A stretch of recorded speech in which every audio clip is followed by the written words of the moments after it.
Hello, good evening, and welcome to Shirley Povich Field for a rematch of last year's championship series and a clash between two of the hottest teams in the Cal Ripken League, the Southern Maryland Senators and your Bethesda Big Train. The hosts have captured 4 games in a row and the Sens 7 on the spin. Alongside Eliav Brooks Rubin, I'm Jackson Corcoran. Eliav, an interesting tilt tonight between two teams where somebody's streak comes to an end. Hey, you can make a case these are the 2 hottest teams in the league. Southern Maryland in first place in the entire league at 7-1. They've reeled off 7 straight after an opening day loss. Meanwhile, the Big Train struggled a little to start the season, just 1-3, but since then have gotten red hot. They've won 4 in a row. They've scored 55 runs in that span. So it's going to come down to the pitching. Big Train are the best offense in the league. Southern Maryland the second best offense, but with the second best pitching to go with it. Yeah, well-rounded team from Southern Maryland. The Senators have played good ball so far this year, and after losing on opening night against Metro SoCo, they have won 7 in a row, bringing them into this road game against the Bethesda Big Train, where Tanner Kaler starts on the mound. Tanner Kaler was exceptionally good against the Silver Spring Tacoma Thunderbolts last Friday night. He pitched 2 1/3, did not give up a run, ended up picking up a hold in that game, what eventually was a 3-1 victory. Came out 2 outs short of getting a save. Struck out 4, allowed just 4 base runners, 2 hits and 2 walks. He's a lefty, and it was the breaking stuff that was really working for him and the rest of the lefties on the staff that night. And Kaler will be facing this lineup from the Southern Maryland Senators. Nick Flores leads off and plays short. In center field, it's 2-hitter Adam Trock. Carter Groen will play right and bat third. Stephen Krause in the cleanup spot, and Manning first base. Danny Surowick is at third, hitting 5th. The 6-hole hitter is the catcher, Lucas Grantham. Jax Nichols, who had an excellent day yesterday, is serving as the designated hitter. Dawson Smale is at second, and rounding out the lineup is Logan Tribble in left. They're playing behind Nick Wimberly, the Senators' starting pitcher. Now, Logan Tribble, don't let the 9 spot fool you. His OPS is over 1,000. He's got an argument to be made for the best or second best hitter so far this season. He reached in his first 9 plate appearances of the year, and although he's cooled off a little since then, he's still reached at a pretty good clip, 7 of 18. Here is Nick Flores leading things off against Tanner Kaler, the man with a 0 ERA so far this year. The lefty comes set at the belt. And we're underway with a slider low and inside at 7:02 Eastern Time. Kaler was around the strike zone for most of Friday's outing. Did walk 2, both of those coming in the 9th inning. But before that, was dynamic in the zone. He uncorks a fastball outside here to catcher Tanner Hawk. He's backed up by Hawk behind the plate. Gonzalez at first. Parker Corbin is at second. John Martinez returns to the fold at short. Logan Panett remains at third. And the outfield from left to right is Ott, Peltier, and Steele. Kaler works back in the count by sawing off the outer half with a fastball. It's 2-1. Defensively, John Martinez, the guy to watch, missed a couple games with a knee injury. We'll see how that range is. But Brennan Wright, manning short in his absence yesterday, made 2 errors. for the Big Train, so Martinez's insertion could be good. High fly ball pushing Peltier back towards the track. He's backpedaling and makes the grab, running into the wall. First out is a tough one, but Peltier read that all the way. A really good jump by Peltier, and he made that look pretty easy. That's a tough play out there into the fence. There's no padding out there, just straight chain link. He didn't hit it super hard, but that's because he had tracked the ball well and was able to slow down. A lesser outfielder maybe has to sprint into that and pulls up short of the fence, lets that drop for a double. Here's Adam Trock. Lefty on lefty matchup. He squares for a bunt and pulls back. The Senators center fielder has been superlative against right-handed pitching, 12 for 25 with a double and a home run, but he's facing a same-sided arm in Tanner Kaler today. He's been superb all year long. He's hitting .406 no matter what handed pitching he's facing, which is good for third in the league. His .531 slug is third among qualified hitters. His total hits is second. He's got 13 of them, only 2 extra base hits, but he's also swiped 7 bags, which is tied for third. So a lot of speed in those legs. High fly ball into center field. This one's easier for Peltier. 2 outs, both via flyout to the East Carolina Pirate. Job by Kaler. That one a little more of soft contact. The first one was driven far, but anytime a ball gets hit in Peltier's direction, pitcher's got to be pretty happy. There may not be a better defender on this team. He has been a perfect 13 for 13 when called upon in center field, including some excellent plays. He made a scintillating diving catch out there in center against Metro Soco. First pitch to Carter Groen is low for a ball. Carter Groen, part of a 3-run ninth-inning rally for the Senators to keep their win streak alive. They were down 8-6, top of the ninth. Carter Groen hits a 2-run homer to tie it, and then Jax Nichols, who we'll see later down the lineup, went back-to-back with him to give them a 9-8 lead, all coming with 2 outs in the inning. And all coming against perhaps the best pitcher in the league throughout the first week and a half, Aiden Longoria, who had went 7 scoreless, giving up 1 hit, striking out 15 before that game, and these Sens jumped all over him. A Week 1 Cal Ripken Pitcher of the Week, and will not be earning that honor for Week 2 after a blown save and a loss. Groen fouls it off. The Senators in gray tops and white bottoms, and the Big Train are in their classic home greens with pristine white pants and green high socks to a man. The 2-1. Breaker doesn't quite break. It's outside. I don't hate that pitch. He was effective with the breaking ball last time out, throwing a lot of sharp sliders and trying to find that feel again. Maybe asked to do a little more today, go a little deeper in the game. He's going to need all of his pitches working. 3-1 to Groen. Swing and a miss. Zips it by him right down central. But Groen was fooled by, I think, sitting on another breaking ball perhaps. Yeah, swing was very late and a little bit of a half swing. Didn't really get his whole rotation into it and didn't get his hips rotating.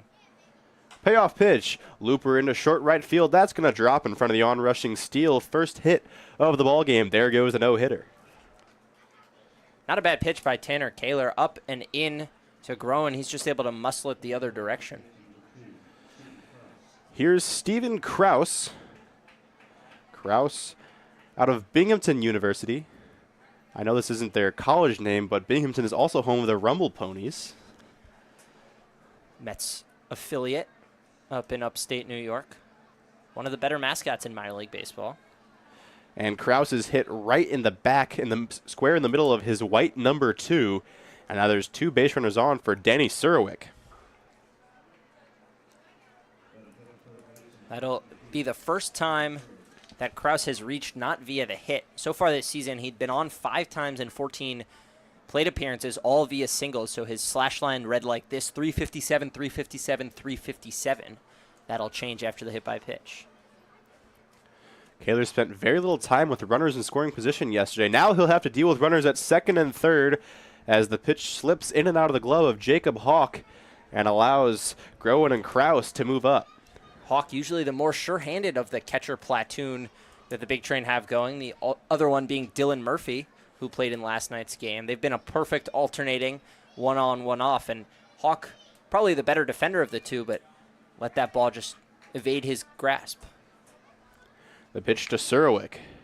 Swinging a foul into the netting behind home plate. Crowd filtering in here on a cool and cloudy Friday night.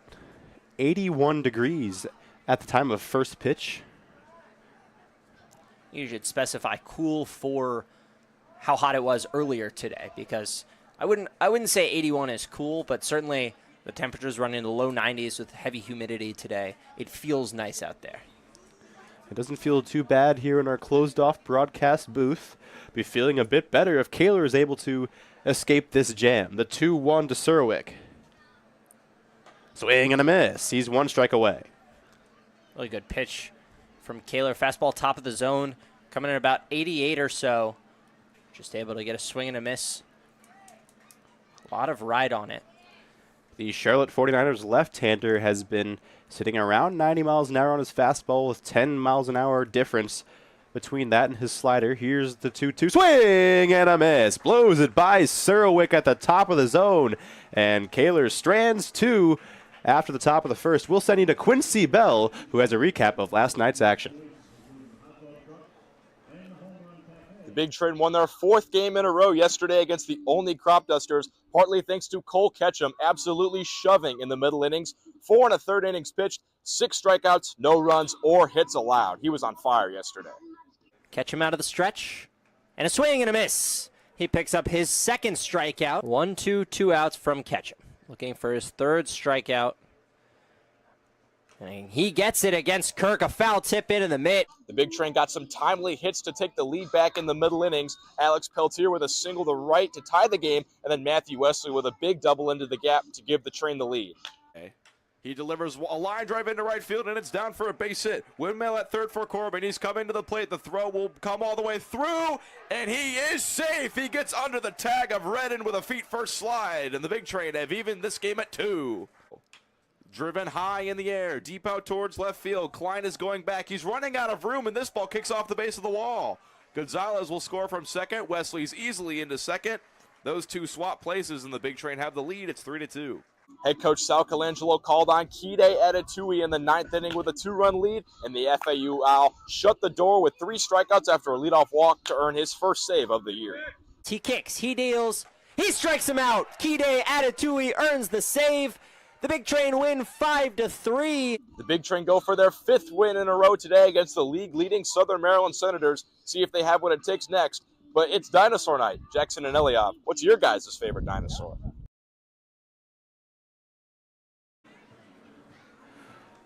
Well, to answer your question, Quincy, I'd have to go with the Ankylosaurus. It's a big fellow, looks kind of like an armadillo on steroids, has a big old club for a tail. It's a pretty neat one. And for me, I'm going to have to say the Stegosaurus, one of the more commonly known dinosaurs. Big spiky back that I just really enjoy. The idea of having that, just having a spiky back. I don't know. It's something that brings me a lot of joy. The Stegosaurus is a very, very solid choice, Elia. Also really enjoy the Triceratops. It just reminds me of a rhino, but like on steroids with its 3 horns. Stegosaur and Triceratops, the top list. Herbivores appeal to me more than carnivores in general. That's Alex fair. Peltier has been a carnivore so far this year, devouring Cal Ripken League pitching. He's leading it off against Nick Wimberly. The first pitch from the Southern Maryland right-hander is by Peltier for strike 1. Wimberly has made 1 start so far this year, Eliav. Now, Wimberly this season pitched just 2 innings against the Aces all the way back on June 5th. That was a day after opening day. Gave up 3 hits, 2 earned, a walk, and struck out 2 in a game that the Senators would go on to win 7-3, although when he left, they trailed 2-0. Peltier takes strike 2. He's hitting .370 on the year with a .929 OPS. He had a sterling day yesterday. I was going to say 2 doubles were his first 2 extra base hits of the season, and a single, picked up an RBI and scored 3 of the Big Train's 5 runs.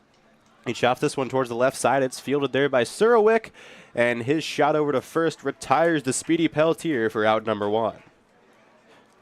You said it, Speedy Peltier. He's been beaten out a number of ground balls to the left side of the infield for singles, but that time Surowick, good job to charge, understanding the speed that Peltier has, and throws him out by a couple of steps. And here's a man that the Bethesda big train are happy to see return to the lineup. Took a fastball off the knee in Alexandria, or in Woodbridge rather, than missed the game in Alexandria. And yesterday's game is back in the 2 holds, John Martinez. And Martinez was hitting exceptionally well before getting injured. In his first 6 games, he had hits in all of them, 333 average in total. A couple of doubles, 7 driven in, 3 via the sac fly, which leads the league. He waggles the bat over his back shoulder as Wimberly sneaks a slider by him. That is a firm slider from the FAU product, Nick Wimberly, and it ducked away from the barrel of the Bethesda 2-hitter.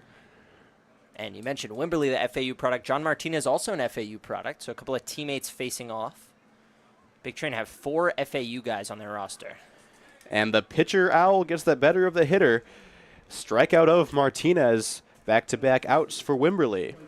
And it just blew it right by him. 93, running up the radar gun against John Martinez, whose first at-bat back in a couple of days. And he's just a little out of sync on that swing. Here's Peyton Steele. The rest of the big train lineup looks like this. Steele in the 3-hole. Logan Panette batting cleanup. Emilio Gonzalez batting 5th. Jacob Hawk in the 6th spot. Batting 7th, it's Parker Corbin. Josh Skoronsky 8th. And then Brett Ott in the 9 spot. So far, Wimberly has been all over the strike zone. Has not thrown a ball yet. 7 pitches, all in the zone. Had a very nice year at FAU. 18 innings, I believe, a 4 ERA.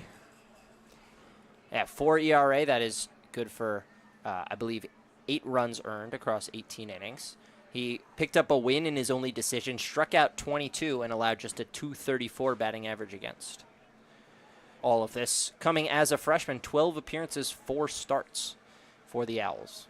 The 0-2 to Peyton Steele. Up and in, and it hits something. And Steele saying it's him, but the umpire's saying it was his bat.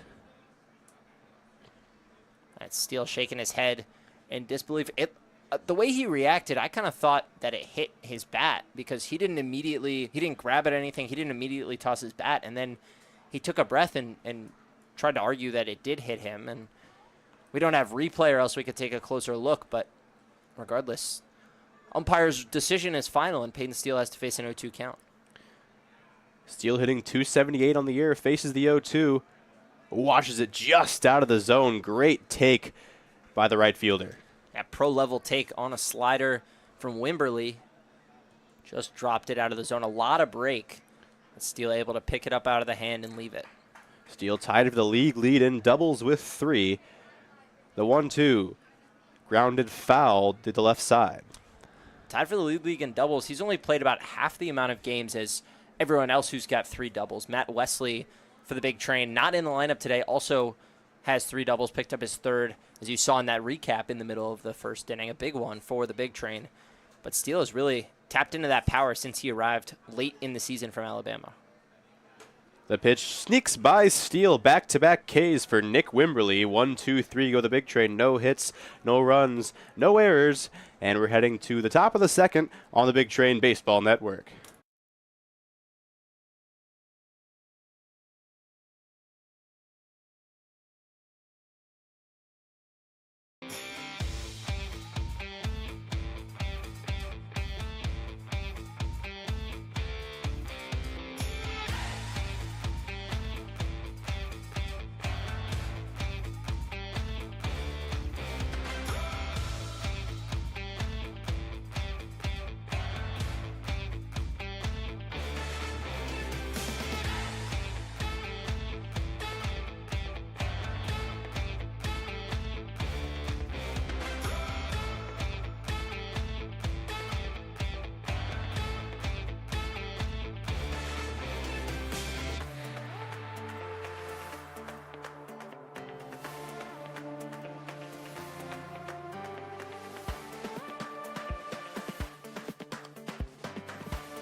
Tanner Kaler returns to the hill after escaping a jam in the first. The native of Concord, North Carolina, was a bit of a loogie at the University of Charlotte. The lefty one-out guy would get in important situations to retire a left-handed hitter, but has been stretched out here with Bethesda with good results.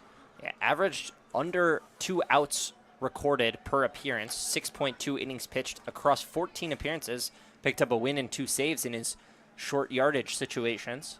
If you'll excuse the football reference, but so far this season, 2.1 innings in his first outing, and given the ball to start, got to assume that head coach Sal Colangelo wants to use him for at least 3 innings tonight. Yeah, I'd think so, but he was very effective. Just a 4.05 ERA, 3 runs allowed in those 6 2/3, and as you mentioned, plenty of upside decisions. He's down 2-0 to Lucas Grantham, the Senators catcher.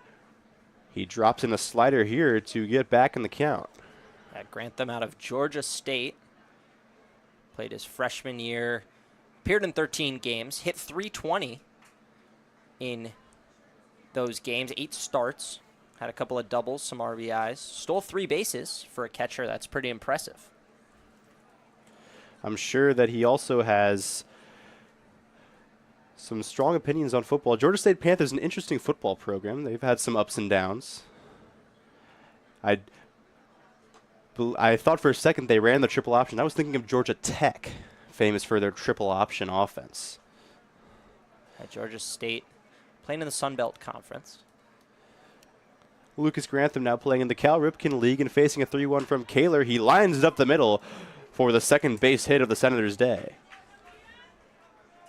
The Senators hitters have been pretty on Kaler so far.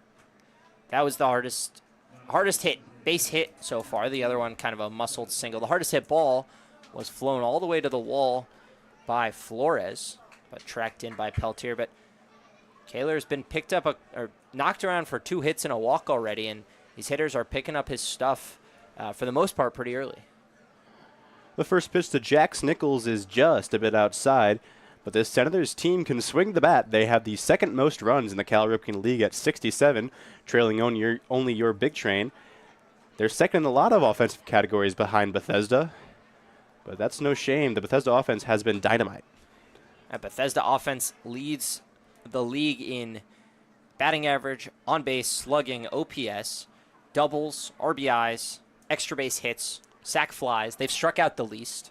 They've been hit by the most pitches, and they're tied for first in walks drawn. So pretty much any category you want to look, home runs being the exception, and stolen bases, the Big Train lead. But they're second in stolen bases, third in home runs. The Southern Maryland Senators are the team in first in the long balls. Yeah, they've knocked 6 out of the park so far this year. Jax Nichols has some of those. Pickoff over to first. Oh, just back in there safe is Grantham. Really nice move from Kaler. A nifty pickoff move, a slow leg lift, pretty innocuous, and then just put the foot down and fired it over to first. And leaning the other way was Grantham, lucky to dive back in. But you said Jax Nichols had the game-winning home run yesterday to break the tie in the top of the ninth, the second of back-to-back jacks that I mentioned earlier, and now aboard. Takes the walk, second free pass from Kaler, and he has to work out of trouble again, although against the bottom of the lineup. But, as you mentioned, Logan Tribble is no ordinary 9-hitter. He's on deck. Dawson Smale up now. Smale out of Xavier did not appear for the Musketeers. But in 7 games for the Senators this season, he's hitting .308. He's been on base in half his plate appearances. Jacob Hawk heads out and has a quick chat with his pitcher, now returns to the plate. These two teams last met in the 2024 Championship Series. The Big Train won both games at Shirley Povich Field, 9-2 and 12-3. Secured their 7th championship in the last 8 seasons. Kaler stares home the first pitch, squares to bunt, goes up the third base line, and it's out of play foul. Not a bad idea from Smale and the Senators coaching staff electing to try to play some small ball, put 2 guys in scoring position for Logan Tribble, who's been so good this season, and then the top of the lineup following. We'll see whether, without the element of surprise, we'll see whether they square around, whether it's a true sack bunt situation or more of a surprise them for a base hit. trying to play some smale ball, if you will. I won't. The second baseman awaits the 0-1. Strike called on the outer half. I hate bad puns, man. Bad puns? I feel like that's terrible. subjective. That's terrible. Kayla Point. looks to retire his fellow lefty. They call that an F for effort. The 0-2. Swinging a ground ball up the middle, fielded by Corbin. He shovels over to Martinez to first. Double play. The Big Train have been among the best in the league at creating twin killings, and Kaler, Corbin, Martinez, and Gonzalez do it again here. Yeah, 4-6-3 double play. They got a 4-6-3 in the first inning of yesterday's game to get out of a jam. That time it was right at short. This time Martinez back in the lineup, and he makes a nice throw off his back foot, and just like that, Kaler's 1 out away from escaping his second consecutive jam. Their 9th 2-out play on the season, second most in the league. First pitch is lined into right field, and that's going to score a run. Fielded there by Steele, stopping Tribble at first base, but the left fielder drives in our contest's first score. Going after the first pitch, that's been a theme we've seen a lot against the Big Train pitching staff, who leads the Cal Ripken League in strikeouts, and teams have elected to start swinging early and often against first pitches because of how dangerous these arms are when they get late in accounts. That's Tribble's team best 8th RBI, and he moves his average up near 400. He's now 9 of 22 on the season. That is good for a 4.09 mark. Returning to the bat is Nick Flores after he fouled off the first pitch, sent Pelletier to the wall last inning.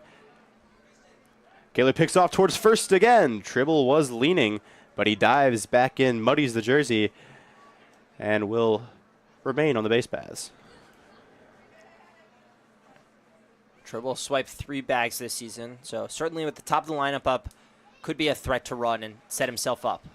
Slow ground ball towards Parker Corbin, fields on the low hop, and shovels it over to Emilio Gonzalez, retires the side. Southern Maryland gets 1 run on 2 hits. They leave 1 runner on, and they lead by a score of 1-0 heading to the bottom of the second.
Logan Panett leads things off for the Big Train in the bottom of the second after an excellent performance from, I believe, Capital Choir? Capital Quartet. Capital Quartet. Choir, something along those lines. But a barbershop quartet here at the ballpark tonight. They've done a fantastic job. But a real sense of ambiance to the park. Perform the national anthem. We're getting some pregame songs in. We were able to take in one. We went down to the concourse. Capital Classics Quartet is the name. There you go. If you're looking for a great barbershop quartet with an impeccable sense of style, then pick up Capital Classics Quartet. I was impressed. Yeah, dressed in American flag shirts, tucked into jeans, the hair nicely combed, and the voices blending well together. Panett is even in the count with Wimberley. It's 1-1. The pitch to him. Sawed off. That's going to get foul. Logan Panett hitless yesterday. First time all season that's been the case. Still reached base twice, so his on-base streak alive and well. The average, well, I say down, but still a good 294. The OPS still remains above 1,000 thanks to his 5 extra base hits. He is just 2 for his last 11, at least compared to his scorching start. You might consider him cold. He grounds that towards the first baseman. It's fielded by Kraus, shovels to Wimberley. The putout goes 3-1, and that's 4 in a row set down by the Senators' right-hander. Kimberly has been very good, mixing his pitches, mixing his spots. A lot of soft contact and a lot of swing and miss so far. And most importantly, he's thrown 16 pitches, 14 of them for strikes. And in a league, and especially facing a team in the Big Train who will make you pay for putting guys on for free, he's done a good job to force swings from this Big Train lineup. Here comes Emilio Gonzalez, and the astute among you might notice that there is no K in Emilio Gonzalez, and that's because he has struck out just 3 times this season. 8.5% of his plate appearances have ended in a punch-out. That is the best among qualified players in the team. Dylan Murphy hasn't struck out at all, but that is in fewer plate appearances, just his 3 games as a catcher. Gonzalez, really good, maybe different than you might think. Looking at the build, tall lefty first baseman, you might think a lot of power, a lot of swing and miss in that bat. No homers yet this season. Just the 1 extra base hit, a double to the opposite field, but also not a lot of strikeouts. He's walking a lot, he's hitting a lot, 355 average. He's been exceptional in the 5-hole. And he's way ahead of Wimberley here. It's 3-0. Last year, he walked nearly as much as he struck out for the Big Train, 20 free passes to 24 Ks. He popped 2 home runs for the men in green, and now he has a red light on 3-0 and takes a strike. Swung, windmilled the bat like he was going to toss it towards the dugout. We saw a couple of days ago, Parker Corbin was did that a couple of times, tossed the bat towards the dugout, then had to pick it up and get back in the box, and was eventually rung up on strikes in that at-bat. Ground ball up the middle. It's over the bag. It's bobbled at short by Flores, and Gonzalez reaches safely. So far up the middle, with Flores ranging so far, I think that might be given a hit. We'll see. The scores yesterday were pretty tough on the defenses, awarding 8 errors, and some of them pretty debatable. I talked about it on the broadcast yesterday with Quincy. I thought there probably should have been more like 4. They award an error there, and I disagree with that call, Jackson. I think that's a base hit. That ball was not hit super hard. Gonzalez was pretty far down the line. I think even a clean field, he beats that out. Pop up on the infield from Jacob Hawk. Gonzalez strays up the bag, and he is going to be picked off. An unfortunate double play erases Emilio Gonzalez and ends the inning, with Wimberley still facing the minimum through 2 innings.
Povich Field. Eliav Brooks Rubin alongside me, Jackson Corcoran, on the Big Train Baseball Network. It's Truck, Groen, and Kraus due up for the Senators against Tanner Kaler. Lefty dangles the arm, now comes set, finds his grip and delivers. Showing bunt and pulling back is Adam Truck. He takes strike one. That Truck last time flew out shallow into center field. He ran through his laundry list of leaderboard items the last time he came to the plate, hitting very well to start the season, but now down in an 0-2 hole to Kaler. And Truck, like Panette, had hits in his first 7 games and was hitless yesterday, but maintained an on-base streak with a walk and a stolen base. A picture-perfect fastball gets to 0-2. Here comes that pitch, just grounded towards the right side. Fielded there by Gonzalez. He's racing over to the bag, and Kaler not going to get there in time. Truck, hard out of the left-handed batter's box, makes it safely to first to lead off the third. Emilio Gonzalez has some range over there at first, but there have been a couple times this season where I think he may have been better off exceeding the ball towards Parker Corbin, who I believe would have had plenty of time to make that play if Gonzalez retreats towards the first base bag. Instead, Kaler, falling off the third base side of the mound after that pitch, had no chance to get over and beat the speedy Truck. Yeah, he would have had to take off immediately. As you said, the lefty, he's falling off away from first base. Hard to make that PFP happen. And Truck, he runs well. He leads us off with a hit. Carter Groen singled last time up.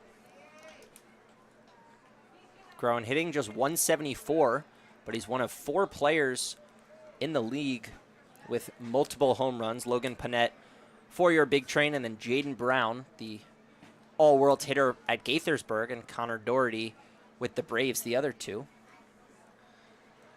Groen tied for the team lead, now second in RBIs behind Tribble, who picked up his 8th. And believe we have a lightning strike in the area. The players are beginning to vacate the field.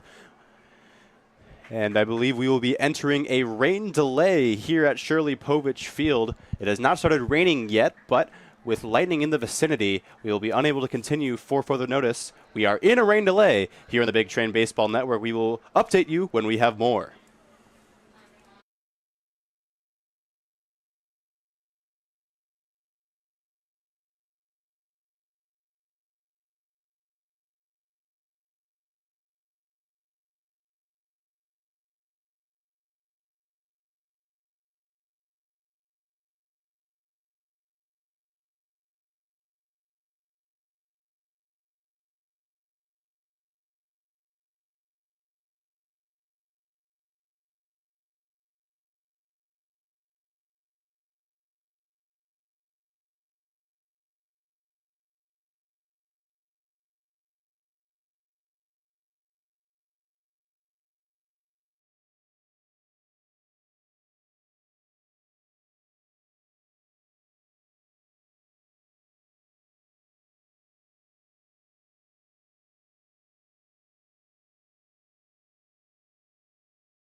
Due to inclement weather in the area of Cabin John Park, tonight's game has been postponed and will be resumed at its current point on Tuesday. The Southern Maryland Senators will lead 1-0 in the top of the third when we resume on Tuesday night. In the meantime, Fan Fest is tomorrow for the Big Train, so get your tickets, come out and join us from 5 to 7:30 p.m. Actually, no tickets needed. Come out and join us at Shirley Povich Field 5 to 7:30 p.m. And then on Sunday, the Big Train will be home at 10 a.m. taking on the Silver Spring Thunderbolts, followed by a road game on Monday before we come back here to finish this one on Tuesday. Reminder, FanFest is a completely free event. Come and make fantastic baseball memories, meet your favorite Big Train players, and meet the people that make this operation work. It'll be an incredible night here at Shirley Povich Field, like Eliav said, from 5 to 7:30, a completely free event. We look forward to seeing you there. But for now, thanks so much for watching, and we'll see you next time.